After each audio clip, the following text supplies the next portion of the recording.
ప్రత్యక్షంగానో పరోక్షంగానో ఇంటర్నెట్తో పనిచేసేది ఏది సేఫ్ కాదు అన్నది తాజాగా పేజర్ బ్లాస్టింగ్తో తేలిపోయింది. 21వ శతాబ్దంలో యుద్ధం ఎలా ఉంటుందో, ప్రత్యర్థిని ఎలా చంపవచ్చో ఈ ఘటన నిరూపించింది. ప్రపంచవ్యాప్తంగా సంచలనం సృష్టించింది. ఇలా కూడా దాడులు జరుగుతాయా అన్న కొత్త డౌట్లను తెరపైకి తెచ్చింది. ఇక ముందు తీసుకోవాల్సిన జాగ్రత్తలపై మరింత అలర్ట్ చేసింది. ఇప్పుడు ఎలక్ట్రిక్ వాహనాలు చాలా వస్తున్నాయి. అందులో తరచూ కాలిపోతున్నవి మన కళ్ల ముందే కనిపిస్తున్నాయి. వాటి ద్వారా ప్రాణాలు కోల్పోతున్న వారు ఉంటున్నారు. సో సాఫ్ట్వేర్, హార్డ్వేర్ రెండు సేఫ్టీ కాకుండా పోతున్నాయి.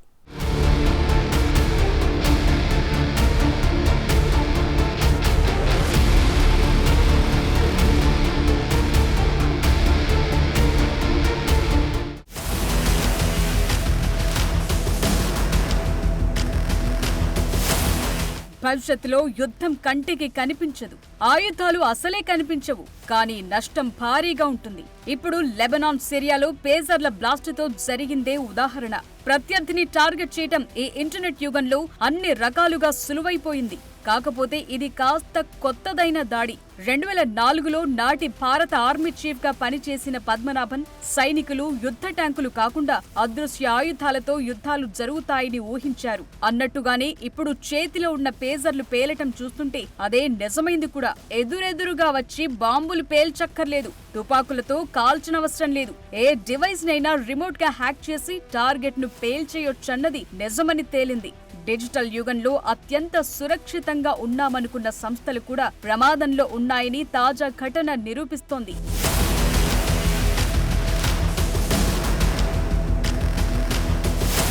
కమ్యూనికేషన్ కోడ్ ను హైజాక్ చేయటం ద్వారా ఒక ప్రత్యర్థి నెట్వర్క్లోకి చొరబడటం, ప్రతి ఒక్క పేజర్ను వన్ టైంలో కంట్రోల్ చేసి పేల్చేశారు. నిజానికి పేజర్లు 1940లో డెవలప్ చేశారు. ముఖ్యంగా డాక్టర్లు, ఎమర్జెన్సీ సిబ్బంది, మిలిటరీలో కమ్యూనికేషన్ కోసం వాడారు. ఇవి అప్పట్లో సేఫ్టీ అండ్ విశ్వసనీయమైనవి. కానీ కాలం చెల్లిన టెక్నాలజీ ఎప్పటికైనా ప్రమాదమే. సైబర్ మానిపులేషన్ నుంచి తప్పించుకోలేరన్నది ఇప్పుడు నిజమైంది. తమ కమ్యూనికేషన్ లొకేషన్ ట్రేస్ కావద్దని హిజ్బుల్లా అనుకుని కాలం చెల్లిన పేజర్లు వాడితే చివరికి వాటినే పేల్చేశారు. అంటే ఎవరి బాంబును వారే జేబులో పెట్టుకుని తిరిగారు, వాటికే బలయ్యారు.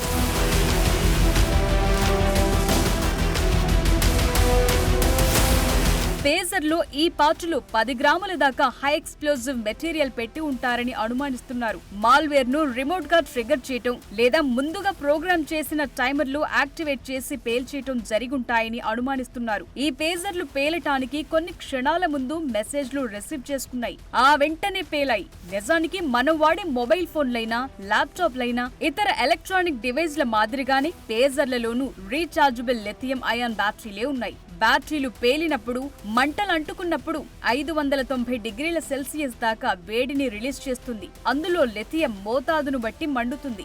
ఈ దెబ్బకు ఎవరైనా ప్రాణాలతో ఉంటారా? నిజానికి పేజర్లో ఉండే బ్యాటరీ సైజ్ కొంతే. అదే ఎలక్ట్రిక్ వాహనాల్లో అయితే మరింత పెద్దవిగా ఉంటాయి. ఇవి ఇదివరకు చాలా వరకు మండిపోతూ కనిపించాయి కూడా. ఈ బ్యాటరీలు పేలి చాలా మంది చనిపోయారు కూడా. మనం వాడే సెల్ ఫోన్ల పరిస్థితి కూడా అంతే. సేఫ్టీ లేని యాప్స్ ఎన్నో ఉంటాయి. హ్యాకింగ్ చేయడం చాలా సులువు. ఓవర్ హీటింగ్ చేయటం, బ్యాటరీలను మాల్ ఫంక్షనింగ్ కు గురి చేసి పేల్చే ప్రమాదం ఎక్కువగా ఉంటుందని సైబర్ ఎక్స్పర్ట్స్ అంటున్నారు. ఎలా చేశారనేది లిటిల్ సర్ప్రైజ్. అంటే with in the pager, with in the మొబైల్‌లో బాంబులు పెట్టి పేల్చడం అనేది ఇంతవరకు ప్రపంచంలో మనకి ఎక్కడా కూడా రియల్ టైమ్ ఎగ్జాంపుల్స్ ఎక్కడా కూడా రాలేదండి. మనకొచ్చిన రియల్ టైమ్ ఎగ్జాంపుల్స్ అంటే బాంబు నా చుట్టుపక్కల ప్రాంతాల్లో పెట్టి లేపోతే ఈ సిగ్నల్ ఇచ్చినప్పుడు ఈ నెంబర్‌కి కాల్ చేసిన వెంటనే పేలిపోవాలని, ఈ నెంబర్‌కి ఏదైనా ఫస్ట్ ఎస్ఎంఎస్ వెళ్ళిన వెంటనే పేలిపోవాలని, లేకపోతే ఈ పలానా ఏరియాలో అంటే ఈ కోటి గాని, అమీర్పేట గాని ఒక జియో ఫెన్స్ చేసుకొని ఆ ఏరియాలో ఫోన్ రాంగానే పేలిపోవాలి అని చేసుకోవచ్చు. కానీ ఇలాగ మనము మీరన్నటువంటి ఆలోచన ప్రకారం విత్ ఇన్ ద పేజర్‌లో, విత్ ఇన్ ద మొబైల్‌లో బాంబ్ పెట్టడం అనేది ఇంతవరకు వినలేదు. పాసిబిలిటీస్ అయితే ఉన్నాయి. ఉన్నా కూడా అది దొరికే అవకాశాలు ఎక్కువగా ఉంటాయి. ఎందుకంటే డిటెక్షన్‌కి. హిజ్బుల్లాకు గతం నుంచి సురక్షిత కమ్యూనికేషన్ వ్యవస్థగా ఉన్న పేజర్ ఇప్పుడు బలహీనతగా మారింది. అదే ప్రాణాల మీదకు తెచ్చింది. ఇరాన్తో బలమైన సంబంధాలున్న షియా మిలిటెంట్ గ్రూప్ హిజ్బుల్లా. ఇది అడ్వాన్స్డ్ హ్యాకింగ్ టెక్నికల్ నుంచి తమ సమాచారాన్ని కాపాడుకునేందుకు చాలా కాలంగా కాలం చెల్లిన పేజర్ కమ్యూనికేషన్ సిస్టమ్ పై ఆధారపడింది. ఇందులో వాట్సాప్ మాదిరే మెసేజ్ ఎన్క్రిప్టెడ్ గా ఉంటుంది. అంటే మెసేజ్ పంపించేవారు, రిసీవ్ చేసుకునేవారు మాత్రమే చూడగలుగుతారు. థర్డ్ పార్టీకి ఛాన్స్ ఉండదు. కానీ అవే పేజర్లు రిమోట్ గా హ్యాక్ అయ్యాయి, లేదంటే వేడెక్కేలా చేసి పేలిపోయేందుకు కారణమయ్యాయి. సైబర్ దాడులు తరచుగా కనిపించవు, కానీ అత్యవసరమైన వ్యవస్థలు, కమ్యూనికేషన్ నెట్వర్కులు, పవర్ గ్రిడ్లు, ఆర్థిక సంస్థలను హ్యాక్ చేయడం ద్వారా కంట్రోల్లోకి తెచ్చుకుంటారు.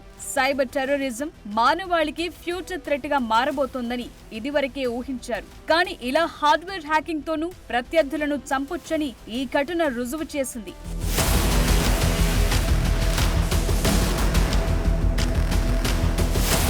సైబర్ టెర్రరిస్టులు తమ టార్గెట్ రీచ్ అయ్యేందుకు ఇంటర్నెట్ ను వాడుకుని వర్చువల్ గా వర్క్ చేస్తారు. సైబర్ దాడులతో ప్రభుత్వ, ప్రైవేట్ వ్యవస్థలను హ్యాక్ చేయటం, కీలకమైన మౌలిక సదుపాయాలకు తీవ్ర అంతరాయాన్ని కలిగించటం, సోషల్ మీడియా ద్వారా దుష్ప్రచారం చేయటం, ప్రజల్లో భయాందోళనలు సృష్టించటం ఇవే టార్గెట్స్. కానీ దేశాల మధ్య యుద్ధాల్లోనూ వీటిని వాడుతుండటమే సమస్యలను పెంచుతోంది. నిజానికి చాలా మంది గుండె సంబంధ జబ్బులున్నవారు గుండె లోపల పేస్ మేకర్లను అమర్చుకుంటారు. అవి బయట నుంచి ఇచ్చే సిగ్నల్స్ ఆధారంగా గుండె పనిచేసేందుకు కారణమవుతుంటాయి.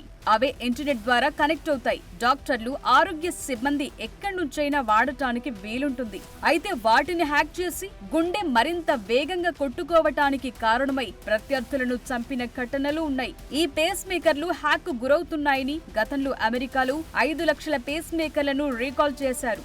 సో ఇంటర్నెట్ ద్వారా పనిచేసేది ఏది సేఫ్ కాదు అన్నది ఇప్పటికే తేలిపోయిన విషయం. ఫస్ట్ సిగ్నల్ జామర్స్ అండి.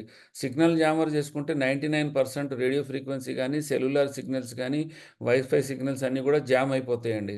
రెండోది ఏంటంటే ఎలక్ట్రానిక్ మ్యాగ్నెటిక్ కౌంటర్ మెజర్స్ తీసుకోవాలి. అంటే న్యూట్రలైజ్ చేసుకోవటానికి మొబైల్ ఫోన్స్ కానీ కంప్లీట్గా ఆన్ కూడా కాదనమాట. అంటే అసలు ఆన్ కాదు, సిగ్నల్ కూడా అందదు. వాడికి SMS రాదు, కాల్ రాదు, ఏం రాదు. జామర్లో కనీసం మీకు సిగ్నల్ కనిపిస్తుంది కానీ you will not be able to use it. అదేవిధంగా నెట్వర్క్ సెక్యూరిటీ కూడా మనం ఏమైనా ఉన్నా కూడా అనాథరైజ్డ్ యాక్సెస్ ఆఫ్ CCTVని అది కూడా చేసుకోవచ్చు. సిగ్నల్ డిటెక్షన్ అండ్ ట్రాకింగ్ అని. తాజా pager blast supply chain attacks లోని లోపాల కారణంగా జరిగిందా అన్నది ఇన్వెస్టిగేట్ చేస్తున్నారు. కస్టమర్లు లేదా క్లయింట్ల నెట్వర్క్లలోకి చొరబడేందుకు థర్డ్ పార్టీ ఏదైనా ఆపరేట్ చేసిందా అన్నది కీలకంగా మారింది. సో ఇలాంటి వాటికి చెక్ పెట్టాలంటే, సైబర్ టెర్రరిస్టుల నుంచి డిజిటల్ ఎక్విప్మెంట్స్ ను కాపాడుకోవాలంటే సైబర్ సెక్యూరిటీ టెక్నాలజీని మరింతగా వాడుకోవాలి. బలమైన ఫైర్ వాల్స్ ను ఏర్పాటు చేసుకోవాలి. చొరబాట్లను గుర్తించే వ్యవస్థలు, ఎన్క్రిప్షన్ మెకానిజమ్స్ మరింత టైట్ చేసుకోవాలి. వీటి కోసం ప్రభుత్వం రీసెర్చ్ అండ్ డెవలప్మెంట్ పై పెట్టుబడి పెట్టాల్సి ఉంటుంది. ప్రభుత్వ, ప్రైవేట్ రంగాలు పరస్పర సహకారంతో సైబర్ సెక్యూరిటీని బలోపేతం చేసేలా ఉమ్మడి ప్రణాళికలు అమలు చేయాలి. లెబనాన్, సిరియాలో పేలిన పేజర్ల ఘటన మిలిటరీ వ్యవస్థలకు ఓ పాఠంగా మారింది. ఫోన్లు పట్టుకుని తిరుగుతున్న ప్రతి ఒక్కరిని ఈ ఘటన డిఫెన్స్ లో పడేసింది. సో భవిష్యత్తులో జరిగే యుద్ధంలో శత్రువు ఎక్కడైనా ఉండొచ్చు. వెపన్స్ కనిపించవు, కానీ నష్టం చాలా ఎక్కువగా ఉంటుంది. ఇదే నిజం.